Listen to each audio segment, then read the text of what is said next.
Duties and responsibilities of salesman. Salesman කෙනෙක්ගේ වැඩ සහ නැත්නම් රාජකාරී. වැඩ රාජකාරී සහ ඒකේ තියෙන වගකීම්. Duties and responsibilities කියලා අපි විස්තර කරනවා. අපි කොහොමද මේ duties and responsibilities විග්‍රහ කරන්නේ? මොකද්ද duty කියන්නේ? මොකද්ද responsibility කියන්නේ? ඉතින් එකට බැඳිලා තමයි මේ දෙක තියෙන්නේ duty එක සහ responsibility එක. ඒතර duty එකක් කියලා අපි විස්තර කරන්නේ salesman කෙනෙකුට කිරීමට තියෙන වැඩ list එක. එයාට කරන්න තියෙන වැඩ list එක. මේක තවත් විග්‍රහ කරොත් එයාගේ වැඩ කාල පරාසය තුල වැඩිම වාර ගණනක් කරන වැඩ කොටසට කියනවා duty කියලා. උදාහරණයක් විදිහට ගත්තොත් කැෂියර් කෙනෙක් ගත්තොත් එයාගේ දවසේ පැය 8ක් වැඩ කරොත් වැඩි වාර ගණනක් සිද්ධ වෙන්නේ මුදල් ලබා ගැනීම සහ ඒ අදාළ රිසිට් පත් නිකුත් කිරීම. සේල්ස්මන් කෙනෙක් ගත්තොත් එහෙම එයාගේ පැය 8ක හෝ 9ක රාජකාරිය නැත්නම් වැඩ වේලාව ඇතුළත වැඩි වාර ගණනක් සිද්ධ වෙන්නේ සේල්ස් කරන එක. භාණ්ඩ හඳුන්වා දීම, භාණ්ඩ වෙළඳාම් කිරීම. ඕක තමයි වැඩි වාර ගණනක් සිද්ධ වෙන්නේ. ඔන්න වැඩි වාර ගණනක් ඔහුට වැඩ කරන්න තියෙන ටයිම් එකෙන් වැඩි වාර ගණනක් කිරීමට තියෙන වැඩ කොටසට තමයි අපි කියන්නේ duties කියලා. එතකොට responsibility එක කොහොමද මේකට එන්නේ? දැන් උදාහරණයක් විදිහට ගත්තොත් කැෂියර් කෙනෙකුට තියෙනවා දවසට එයා ළඟට එන මුදල් බාර ගන්න එක, රිසිට් පත් නිකුත් කරන එක, එතකොට ඉතුරු මුදල් ලබා දෙන එක, අදාළ වැඩ කොටසක් එයාට එදා දවස තුල කැෂියර් කෙනෙකුට කරන්න තියෙනවා.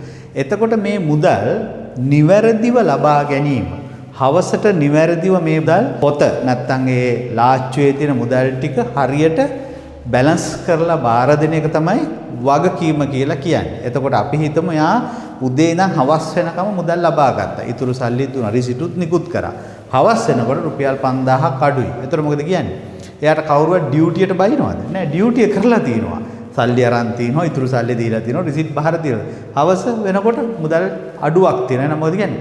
එතකොට අපි කියනවා ඔයාගේ responsibility, this is your responsibility. ඒක ඔයාගේ වගකීමක්. ඒක නිසා සමහරක් වෙලාවට එයාට ඒක අතින් හෝ පඩියෙන් සල්ලි දාන්න වෙන අඩු වුණොත් එහෙම. ඒතර සේල්ස්මන් කෙනෙකුටත් එහෙමයි.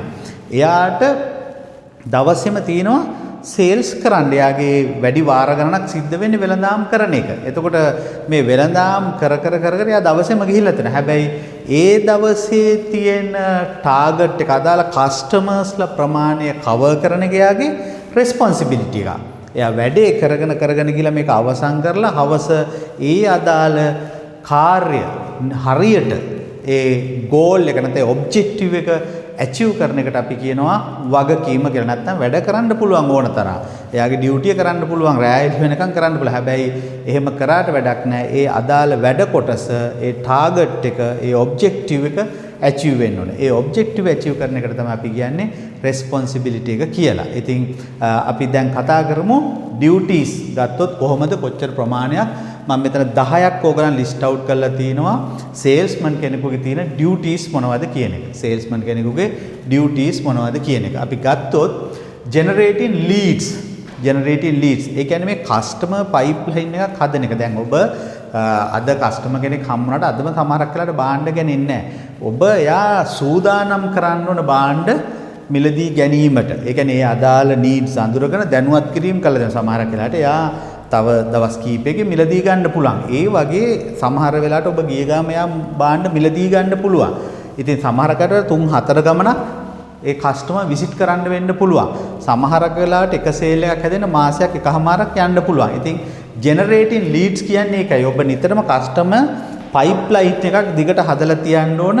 සමහරට අද කතා කරපු කෙනා හෙට සේල් එක, තව සතියකින්, තව මාසෙකින් සේල් එක සිද්ධ වෙනවා. ඔන්නෝකට අපි කියනවා generating leads හදලා තියන්න ඕන ලයින් එකේ සේල්ස් එන විදිහට. ඒතකොට ඔයාලට එදිනෙදා සේල්ස් එනවා, ඉස්සරහට සේල්ස් එන ලයින් එකක් ඔයා හදලා තියන්න ඕන. meeting or exceeding sales goals. එතකොට ඔයාගේ sales goals, ඔයාගේ sales කරන customer base එක, ඔයාගේ target value එක, ඒත් එක්කම target quantity එක, මෙන්න මේ goals ඔයා හරියට කරගෙන යන්න ඕනේ, achieve කරන්න. negotiating contracts and prices. එතකොට contracts sign කරන ඒවා සම්බන්ධ සාකච්ඡා කිරීම, ඒවා යම් එකඟතාවයකට ගෙනීම, prices මිල ගණන් තීරණය කිරීම පාරිභෝගිකයත් එක්ක මේවා එක ඩියුටි එකක් වෙනවා. presenting and demonstrating product or service.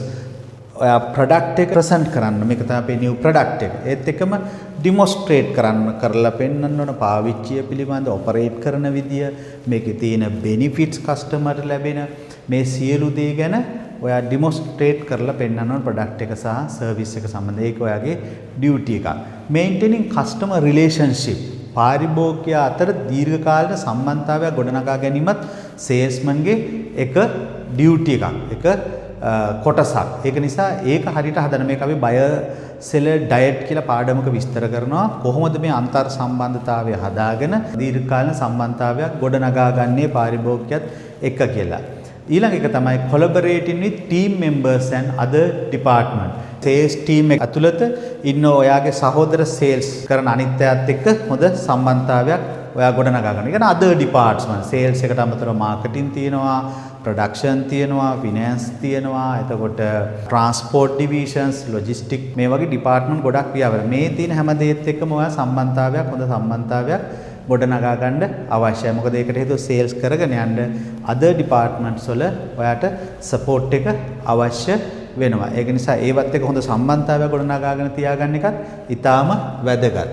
ඊට පස්සේ researching and analyzing the market and competitors මේකත් ඇවිල්ලා ඉතාම වැදගත්. බොහෝ වෙලාවට අපි වැඩ කරනකොට අපේ කම්පිටිටර්ගේ මාකට් එක සම්බන්ධයෙන් අපේ මාකට් එක කම්පිටිටර්ගේ මාකට් එක සම්බන්ධයෙන් අපි අවබෝධයක් අපිට තියෙනවා. අපි නිතරම ඇනලයිස් කරන ඒගොල්ලෝ new products එනවද මොනවද ඒක කොහොමද ඒගොල්ලන් coverage මොනවද ඒගොල්ලන් selling strategies ඒතර මාකට් එකේ ස්වභාවය කොහොමද භාණ්ඩ මිලදී ගැනීම කොහොමද පාරිභෝගික හැසිරීම කොහොමද මේ සියලු දේ පිළිබඳව ඔයා data එකතු කරගෙන ඔයා ඇනලයිස් කරලා නිතරම තියාගන්න අවශ්‍යයි. Learning and improving sales skills and knowledge.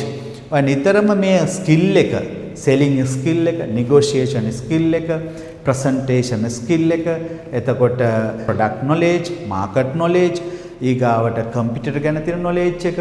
එතකොට මේ ආදී knowledge එකෙන් ඔයා නිතරම සන්නද්ධ වෙන්න ඕන. ඔයා නිතරම ඉගෙන ගන්න ඕන, training වෙන්න ඕන. මේ පිළිබඳ අවශ්‍ය පොත්පත් ආදී පරිශීලනය කරන්න ඕන. අදාළ courses වගේ හදාගෙන ඔයා ඉස්සරහට training programs වලට ගිහිල්ලා මේ අවශ්‍ය කොටස් නිතරම ඉගෙන ගන්න ඕන. ඉගෙනගෙන ඒ හැකියාවන් ටික develop කරන්න ඕන. Managing sales record and document. sales records හරියට තියෙන්න ඕන. පසුගිය වර්ෂවල අපි කොහොමද සේල් එක කළා තියෙන්නේ? මේ වර්ෂයේ කොහොමද අපි සේල් එක කරන්නේ?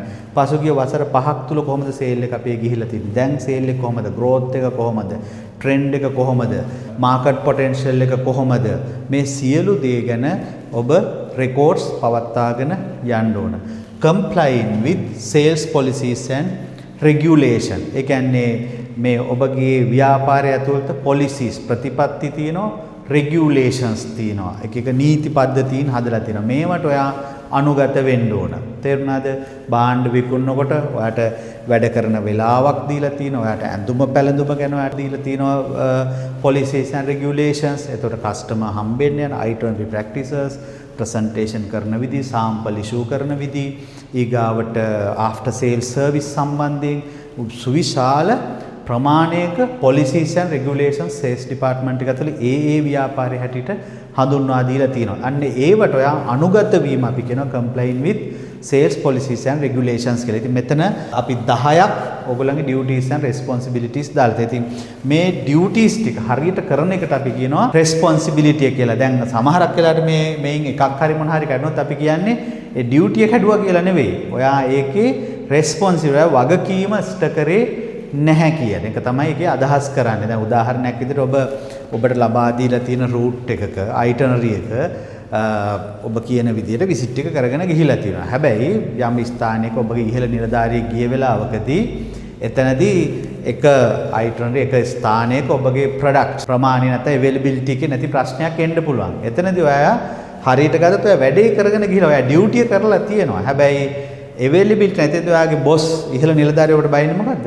ඒකේ බඩු නැත්තම් ඒ availability එක නැතිවීම ඔයාගේ වගකීමක්. ඒතර ඔයාට තියෙන්න ඕන මට දීලා තියෙන මේ කොටසේ සෑම තැනම භාණ්ඩ available කරන එක ඔයාගේ වගකීමක්. ඒ customer service එක සපයන ඔයාගේ වගකීමක්. අන්න ඒ විදිහට තමයි අපි වගකීම විස්තර කරන්නේ. ඉතින් මේ duties සහ නැත්නම් duties and responsibilities කිව්වහම මේ ඔබට දීලා තියෙන වැඩ කොටස අපි කියන ඩියුටි එක කියලා. ඒක හරියටම සම්පූර්ණ කරනවට අපි කියන එක රෙස්පොන්සිබිලිටි එක කියලා. පැහැදිලි නේද? රයිට්.